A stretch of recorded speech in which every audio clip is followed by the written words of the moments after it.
सभा के बजट सत्र का आज तीसरा दिन है और आज के दिन वित्त मंत्री बजट पेश करने वाले हैं।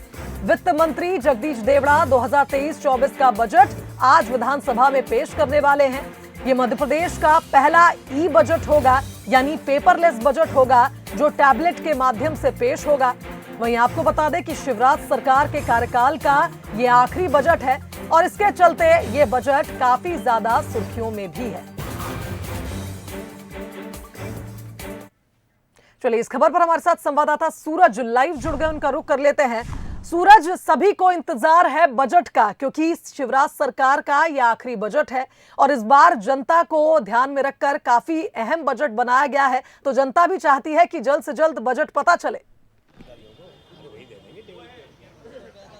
बिल्कुल शिवांगी, बजट को लेकर तमाम उम्मीदें हैं और कुछ समय ही बचा है। इसके बाद मध्य प्रदेश के वित्त मंत्री जगदीश देवड़ा बाहर निकलेंगे और बजट की कॉपी के साथ यानी टैबलेट के जरिए मध्य प्रदेश का बजट पढ़ेंगे और मंत्रालय के लिए विधानसभा के लिए रवाना होंगे, जहां सबसे पहले कैबिनेट की बैठक है।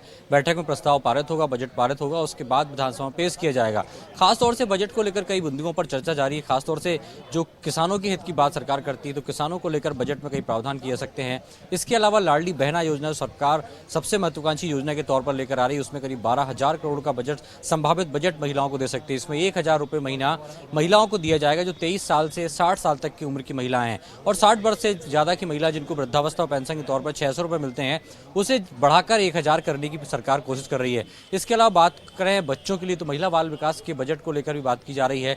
वन विभाग की बात हो तो खासतौर से जो आदिवासी क्षेत्र है वहां पर किस तरीके से जो पैसा एक्ट के तहत सरकार कानून लेकर आई है, जो वन क्षेत्र में जनजाति भाई बहनों के लिए सरकारी योजनाएं होती हैं, जो खाद्यान्न वितरण होता है, उसको लेकर किस तरीके से जो आदिवासी जनजाति युवा हैं उनको रोजगार से जोड़ेगी, तो उसको लेकर परिवहन को लेकर बजट बढ़ाया सकता है।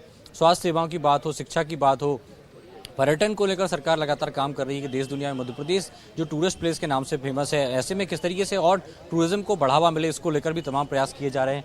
और अब कुछ देर बाद ही शुभांगी लगभग हलचल होने लगी है। माना जा रहा है कि कुछ देर बाद ही वित्त मंत्री जगदीश देवड़ा घर से निकलेंगे और पत्नी रेणु देवड़ा जो है वो उन्हें दही चीनी खिलाकर यहाँ से रवाना करेंगी।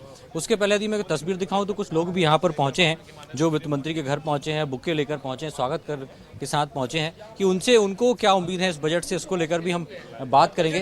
तो किस तरीके से वो बजट से उम्मीद करते हैं, देखिए कुछ और भी लोग पहुंचे हैं, वो क्या बजट से उम्मीद करते हैं उनसे भी हम बात करेंगे। एक महिला होने के नाते बजट से क्या उम्मीदें हैं आपकी? अभी नहीं सर।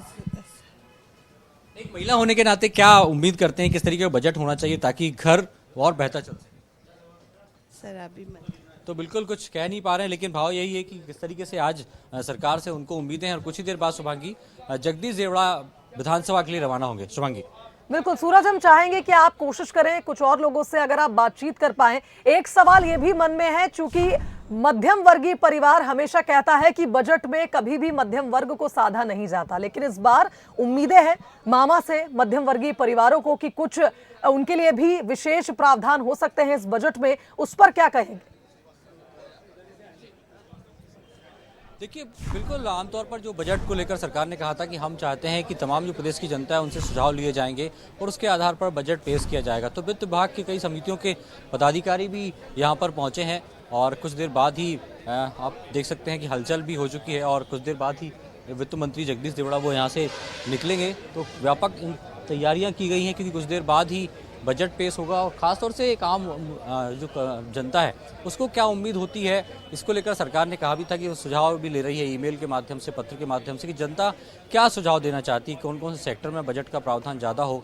लेकिन खासतौर से महिलाओं की बात हो, किसानों की बात हो, युवाओं को लेकर रोजगार देने की बात हो, इंडस्ट्री की बात हो या इंफ्रास्ट्रक्चर को लेकर बात हो, स्वास्थ्य सेवाओं को और कैसे बेहतर किया सकता है उसको लेकर बात हो, तो तमाम हर एक पहलू को सरकार चाहती है कि उस पर विशेष फोकस किया जाए ताकि मध्य प्रदेश का विकास हो। और जो अलग अलग रिकॉर्ड मध्य प्रदेश के नाम बन रहे, हाल ही हमने देखा सिंचाई को लेकर जो रकबा मध्य प्रदेश का बढ़ा है, तो वो उस रकबे में किस तरीके से बढ़ोतरी हुई उसको लेकर भी बातचीत की जाएगी। कुछ लोग और हैं उनसे भी हम बात करेंगे कि सर आज बजट क्या उम्मीद है? देखिए हम लोग वित्त सेवा संघ अधिकारी संघ की तरफ से आए हैं माननीय मंत्री जी का स्वागत करने। क्या सुझाव आप लोगों के थे जो आप चाहते थे कि वो बजट में उन प्रावधानों को शामिल किया है? देखिए हमारे अधिकारी सब विभागों में रहते हैं, बजट तैयार करते हैं, उनका कंपाइलेशन मुख्यालय में होता है, फिर प्रशासनिक विभाग में जाता है, प्रशासनिक विभाग से पूरा बजट बनता है। ये इसकी प्रक्रिया है। खासकर तौर से कौन कौन से बिंदु हैं जिन पर उम्मीद ज़्यादा है कि हाँ इनमें ज़्यादा फोकस होगा, महिलाओं को लेकर बात हो, किसानों को रोजगार की बात हो? देखिए, इस संबंध में अभी तो विशेष जानकारी नहीं है। जब बजट प्रस्तुत हो जाएगा तो आपको बजट के बाद इसकी प्रतियां दे दी जाएंगी माननीय मंत्री जी। और उम्मीद की जाए कि कौन कौन से सेक्टर ऐसे हैं जहाँ पर विशेष तौर से पैकेज मिलना चाहिए?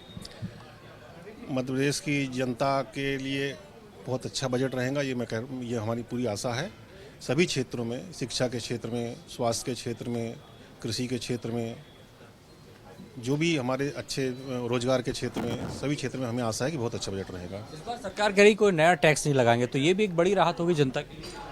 इसके बारे में मुझे अभी मालूम नहीं है, क्योंकि ये वाणिज्य कर दूसरे विभाग करते हैं। पर उम्मीद करते हैं कि यदि टैक्स नहीं लगेगा तो एक राहत रहेगी जनता को। देखिए, हम तो ये आशा करते हैं कि प्रदेश का बजट बहुत अच्छा हो, जनता की भलाई हो, हमारा प्रदेश पूरे देश में नंबर 1 बने, ये हमारी आशा है।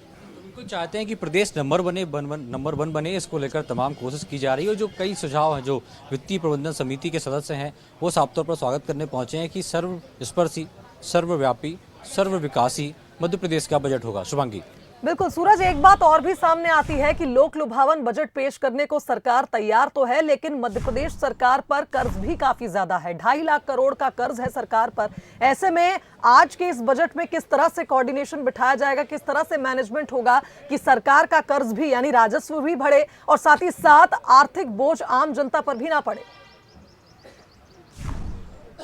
देखिए, सरकार कई नए प्रयोग कर रही है शुभांगी। खासतौर से नगरीय निकाय क्षेत्रों में बात करें तो या पंचायतों को लेकर भी बात की जाए तो नए टैक्सों के प्रावधान सरकार कर रही है कि ताकि जो उनकी इकोनॉमी है वो कैसे ग्रोथ करे। चाहे पंचायत स्तर की बात करें तो वहाँ पर भी शुल्क लेने को लेकर सरकार ने प्रयास किया था और कई आदेश भी जारी हुए। किस तरीके से एक सेवा कर है, चाहे वो नालियों की सफाई की बात हो, पेयजल की बात हो, या जो अलग अलग योजनाओं के तहत लाभ मिलता है उसके तहत आर्थिक इकोनॉमिकल कैसे पंचायत स्तर हो, चाहे नगरीय क्षेत्र हो, शहरी क्षेत्र हो, उनमें कैसे नगर निगम जो है, नगर पालिकाएं जो हैं वो आर्थिक रूप से सुदृढ़ हो ताकि उनका खर्चा खुद निकले। और हाल ही में एक बड़ा प्रयोग सरकार ने किया इंदौर नगर निगम का ग्रीन बॉन्ड जारी करके, जहां पर एक बिजली प्रोजेक्ट जो बड़ी संख्या में करोड़ों रुपए का बिजली बिल जो है नगर निगम का आता था, उसको लेकर एक ग्रीन बॉन्ड जारी किया और 470 करोड़ रुपए की आवश्यकता थी, लेकिन उसमें करीब 1000 करोड़ से ज्यादा की ग्रीन बॉन्ड बिक गए। तो ऐसे में किस तरीके से पब्लिक प्रॉपर्टी मोड यानी जनभागीदारी से सरकार चाहती है कि अलग अलग योजनाओं के तहत अलग अलग विकास कार्यों को लेकर सरकार के साथ साथ जनभागीदारी भी हो, ताकि जो पैसा है वो जनता के साथ मिलकर हो। और कुछ ही देर में अब ऐसा लग रहा है शुभांगी कि वित्त मंत्री निकलने वाले हैं, लेकिन सरकार का प्रयास वही है कि किस तरीके से लोगों को आर्थिक रूप से सुदृढ़ करना है ताकि कर्ज की जो स्थिति है वो कम होती जाए। और सरकार अलग अलग योजनाओं में जो खर्च करती है उसमें कैसे जनभागीदारी के साथ आगे बढ़ाया जाए। तो इंदौर का जो एक ग्रीन बॉन्ड का प्रोजेक्ट है वो सबसे तारीफ काबिल है और उसके बाद अब सरकार अगले 5 बड़े शहरों में इस प्रकार का प्रयोग कर रही है। और यही कारण है कि आर्थिक रूप से मजबूत करने के लिए पंचायत स्तर पर भी दिए जा रही है। तो कुछ देर बाद ही शुभांगी ये तस्वीर हम आपको दिखा रहे हैं, गेट पर वित्त मंत्री पहुंच चुके हैं। धीरे धीरे उनका जो काफिला है कह सकते हैं गेट की तरफ आ रहा है और ये तस्वीरों में आपको दिखा रहे हैं, हलचल हो चुकी है। देखिए धीरे धीरे जो अंदर से उनकी पत्नी है रेणु देवड़ा वो खास तौर से और धीरे धीरे जो आप कह सकते हैं पूजा के बाद वित्त मंत्री जगदीश देवड़ा बाहर निकलने वाले हैं, उसको लेकर हलचल भी यहाँ पर धीरे धीरे शुरू हो गई है, क्योंकि 9:30 बजे मध्य प्रदेश कैबिनेट की बैठक होना है और कैबिनेट में बजट प्रस्ताव पारित होगा। उसके बाद विधानसभा में मध्य प्रदेश के वित्त और आबकारी मंत्री जगदीश देवड़ा वो आईपैड के जरिए बजट भाषण पढ़ेंगे। तो कुल मिलाकर पिछली बार से ज़्यादा उम्मीदें हैं कि पिछली बार 2,41,000 करोड़ का बजट था और इस बार बजट में और विशेष प्रावधान किए हैं। माना जा रहा है 3.5 लाख करोड़ का बजट होगा। ये तस्वीर देखिए शुभांगी, तस्वीर सबसे पहले आपको नजर आ रही होगी। ये धीरे धीरे जगदीश देवड़ा अपने घर से निकलकर बाहर आ रहे हैं, देख सकते हैं धीरे धीरे ये उनका तमाम स्टाफ है। और ये जगदीश देवड़ा की पहली तस्वीर, हाथ में बैग ली हुई, ब्रीफकेस ली हुई। देखिए वित्त मंत्री जगदीश देवड़ा, उनकी पत्नी भी पीछे पीछे है और देखिए ये हाथ हिलाते हुए जगदीश देवड़ा ब्रीफकेस लेकर आए हैं, उनके हाथ में आईपैड भी है। देख सकते हैं पूरा बजट लेकर यहाँ पर पहुंचे हुए हैं वित्त मंत्री। तस्वीर आपने देखी, यहाँ से रवाना होंगे कुछ देर बाद ही।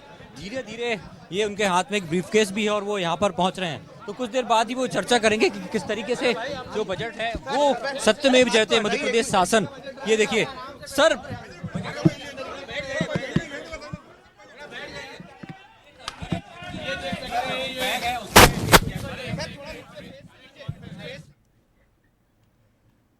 तो तो सूरज आप बने रहिए वहां पर। हम चाहेंगे कि हमारे दर्शकों को भी हम पल पल की अपडेट दें, क्योंकि सबसे बड़ा कवरेज हम बंसल न्यूज पर आज के इस बजट का दिखा रहे हैं। और पहली तस्वीर हमने वित्त मंत्री की भी हमारे दर्शकों को दिखाई है।